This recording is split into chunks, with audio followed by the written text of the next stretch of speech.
Fund ज़्यादा रहता है।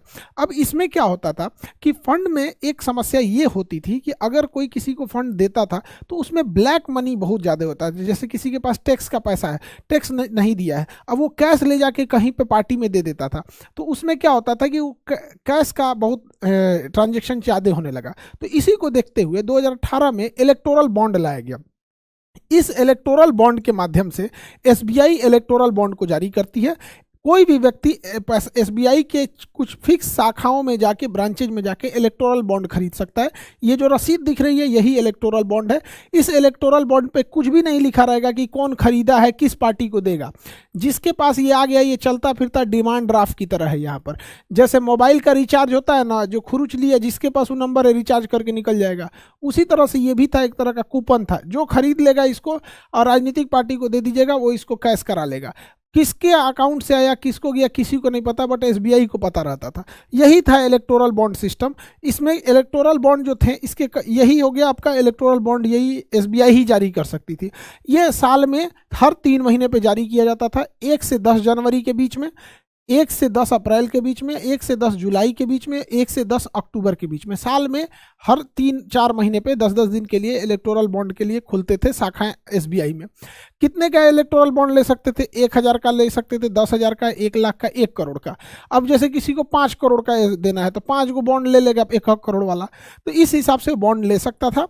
देखिए 15 दिन के अंदर यह बॉन्ड जब वो खरीदता था तो उसके 15 दिन के अंदर, डेट जो रहता था उसका 15 दिन के अंदर वो राजनीतिक पार्टी को दे देना होता था और राजनीतिक पार्टी अपनी अकाउंट में इसको कैश करा लेती थी। अगर 15 दिन क्रॉस हो गया तो ये पीएम केयर फंड में चल जाएगा। न पीएम केयर फंड का किसी को पता है कि कहाँ पैसा जाता है, कहाँ नहीं, सरकार किधर खर्च करती है। हालांकि सरकार अपने ऑडिट से बाहर रखी हुई पीएम केयर फंड को, और इस राजनीतिक पार्टी को भी नहीं पता चलता था। तो जैसे ये रूल आया तो इसमें एक चीज़ तो अच्छा था कि इसमें कोई भी व्यक्ति जो इलेक्टोरल बॉन्ड खरीदेगा उसे अपना आधार, पैन यानी केवाईसी देना होगा। तो केवल एसबीआई को पता रहेगा कि किस आदमी ने ये लिया है। कोई भी व्यक्ति अगर वो पैसा चंदा खरीद लेता है तो इलेक्टोरल बॉन्ड से दे देता है। इससे एक फ़ायदा था कि कोई व्यक्ति किसे चंदा दिया ये पता ही नहीं चलता था, बस उसे इलेक्टोरल बॉन्ड से दिखता था। लेकिन इसमें कुछ गड़बड़ी धीरे धीरे आने लगी। कई सारे इसके नियम कानून थे इलेक्टोरल बॉन्ड का। जब ये 2018 में आया तो 2022 तक, क्योंकि 2023 का आंकड़ा अभी सरकार ने दिया नहीं है इलेक्टोरल बॉन्ड का, तो जब से स्टार्ट हुआ यानी 2017-18 के फाइनेंशियल ईयर से, और 2023 का डेटा अभी सरकार नहीं दी है। इस दौरान लगभग 9,000 करोड़ का चंदा आया है। ये इंडियन एक्सप्रेस के हिसाब से ये उसका डेटा है, इंडियन एक्सप्रेस का।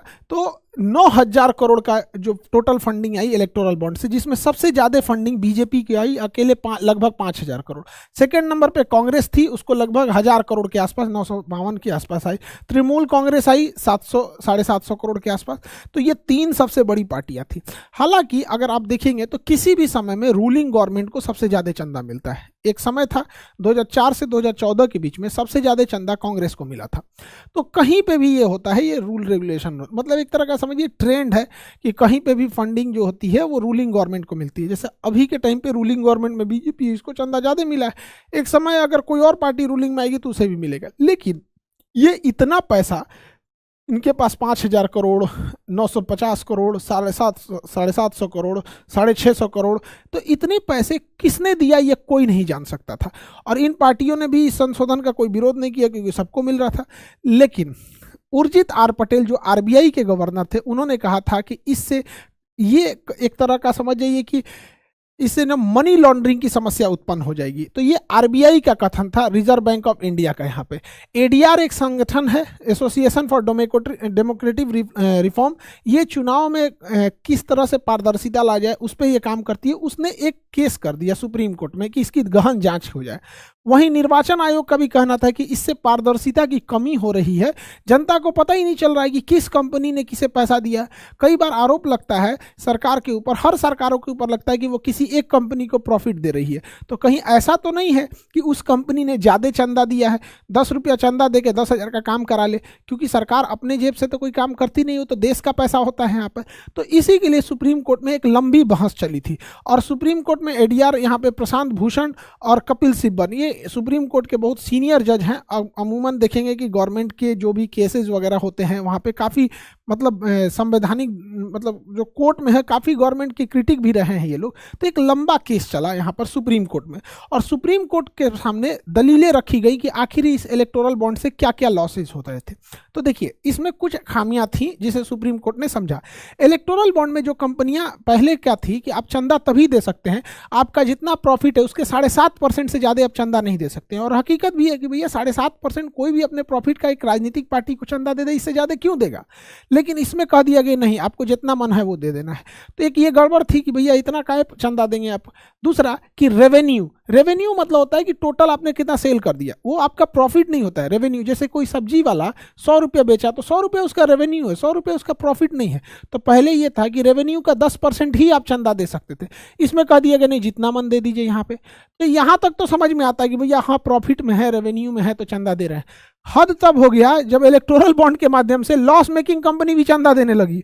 अरे भैया तुम लॉस में हो, तुम क्यों चंदा दे रहे हो। तो बड़ा गचपच होने लगा यहाँ पर।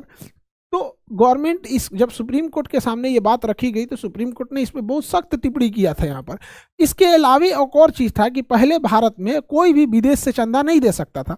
अब आप कल्पना कीजिए कि चाइना के पास बहुत पैसा है, चाइना अगर किसी भारत के राजनीतिक पार्टी को करोड़ों रुपए दे दे चंदा के रूप में और उसके पसंद की यहाँ सरकार बन जाए, तो वो सरकार भारत की रहेगी लेकिन वो इशारा चाइना का रहेगा। इसलिए भारत में ये बैन लगाया गया था कि कोई भी विदेश से चंदा नहीं ले सकता है। लेकिन इलेक्टोरल बॉन्ड में एक समस्या थी कि कोई भी विदेश की कंपनी, यहाँ मदर कंपनी है, वो अपनी एक छोटी सी कंपनी इंडिया में डाल देगी। इसे हम लोग सेल कंपनी या डॉटर कंपनी कह देंगे, सब्सिडरी कहिए या सेल कंपनी कहिए। अब ये चाइना से डायरेक्ट चंदा नहीं आ सकता, अब यहाँ से इस पार्टी में, इस कंपनी में चंदा आएगा और ये कंपनी फिर इंडिया में चंदा दे सकती है अलग अलग राजनीतिक पार्टियों को। ये तो बहुत चिंता का विषय है। इलेक्टोरल बॉन्ड के माध्यम से ये पॉसिबल था। तो ये सारी चीज़ों को सुप्रीम कोर्ट के समक्ष जब रखा गया तो सुप्रीम कोर्ट ने सरकार से पूछा। सुप्रीम कोर्ट के 5 संवैधानिक जजों की पीठ ने पूछा था। देखिए सुप्रीम कोर्ट का रूल है, जब भी कोई संवैधानिक मामला जाएगा जिसमें संविधान में बनाए गए संसद द्वारा पारित किसी विधेयक को बदलना हो या कोई संविधान में चेंजिंग करना हो, तो उसे संवैधानिक पीठ कहते हैं। इसमें कम से कम 5 जज होने चाहिए। ज़्यादा से ज़्यादा आप 3400 जज को बैठा दीजिए, उससे बहस नहीं, लेकिन कम से कम 5 जज होना चाहिए। आप देखिएगा बाबरी मस्जिद राम जन्मभूमि पे भी 5 जज थे यहाँ पे, तो कम से कम 5 जज होने चाहिए। गोलकनाथ में तो 9 जज मामले थे, और वही अगर केशवानंद भारती देखेंगे तो अब तक का सबसे बड़ा बेंच था, उसमें 13 जज मिल के फैसला सुना रहे थे। तो यहाँ 5 जजों की खंडपीठ थी और 5 जजों की संवैधानिक पीठ को लीड कर रहे थे खुद भारत के मुख्य न्यायाधीश DY चंद्रचूड़ नियुक्त कर रहे थे। तो उन्होंने सरकार से पूछा कि आपकी क्या मजबूरी है, इससे तो कोई करप्शन कम नहीं हो रहा है। तो इन्होंने कहा कि ठीक है, इससे करप्शन ये है कि कम हो रहा है कि कैश का लेन देन नहीं हो रहा है। तो सुप्रीम कोर्ट ने कहा कि करप्शन को दूर करने के और भी रास्ते हैं, आखिर जनता को क्यों नहीं दिया जाएगा इसकी जानकारी। तो सरकार के 2 मुख्य दलील थे। हालांकि इस इलेक्टोरल बॉन्ड को जब अरुण जेटली वित्त मंत्री हुआ करते थे तब लाए थे। सरकार का एक दलील जायज था, एक दलील पर सुप्रीम कोर्ट ने नाराजगी बताई। कौन सा दलील जायज था? एक था प्राइवेसी, कि अगर कोई कंपनी सरकार को चंदा दे रही है और इसका